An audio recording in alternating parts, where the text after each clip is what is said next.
Diversidade étnica na formação do Brasil. Os europeus no Brasil. Migrantes e aventureiros em busca da riqueza. Após o auge do período colonial e nos primeiros momentos do século XIX, houve um incentivo à vinda de imigrantes para a ocupação de algumas áreas até então desocupadas do Brasil.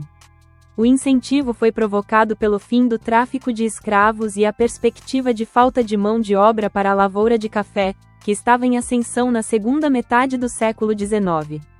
Por outro lado, é importante frisar que a vinda de imigrantes europeus para o Brasil foi um reflexo das condições políticas e econômicas desses países de origem. O caso dos imigrantes alemães é um desses exemplos diante da realidade da Guerra Franco-Prussiana, da formação do Estado Nacional e da decomposição das características feudais ainda existentes nessa região. Migrar da Europa, portanto, poderia ser uma opção para famílias inteiras destituídas de terras e de um futuro. Outros povos que se encaixavam nessa dinâmica de crise em seus países de origem também vieram, como, por exemplo, os próprios portugueses e suíços. O núcleo de ocupação por parte desses imigrantes era em médias propriedades de terras.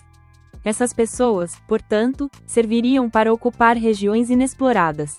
As atividades desses primeiros colonos se concentravam na lavoura de subsistência e no comércio local.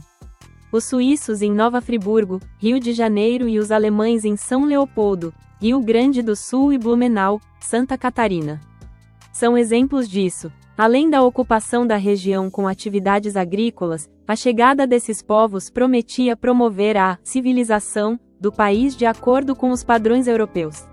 Esses povos também interferiram em uma prática religiosa existente no Brasil, principalmente na influência da religião protestante e na implantação das suas igrejas, como é o caso da Igreja Luterana, existente em várias partes do Brasil. A cultura brasileira também foi afetada pelos diferentes povos que aqui estiveram, como alemães, italianos, judeus e suíços, além de outros. A fuga dos conflitos. Os italianos chegaram ao Brasil no final do Império, por volta da década de 1870, também influenciados pela crise política e econômica no seu país de origem. No Brasil, eles se tornaram um tipo ideal de imigrante, chegando a corresponder a quase 50% deles. A presença dos italianos se assemelhava à dos portugueses e espanhóis pelo fato de eles também serem de origem latina, diferentemente de alemães e japoneses. Além disso, eles cumpriam o aspecto da política de branqueamento do governo brasileiro, tanto do Império quanto da República. Por isso, eles se tornaram o imigrante adequado para os desafios que o Brasil colocava sobre a política imigrantista. A presença dos italianos se deu na região da cafeicultura, principalmente em São Paulo. Em seguida, atuaram em fábricas e indústrias, compondo um importante quadro do operariado no Brasil recém-industrializado.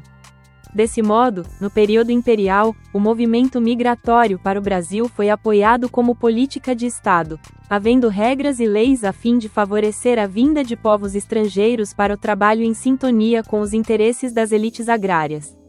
Isso permitiu uma integração do país na ordem capitalista e no mercado mundial que se conformou no bojo do imperialismo. Além disso, a vinda de diferentes povos para o Brasil afetou a formação da cultura nacional e contribuiu para a diversidade étnica.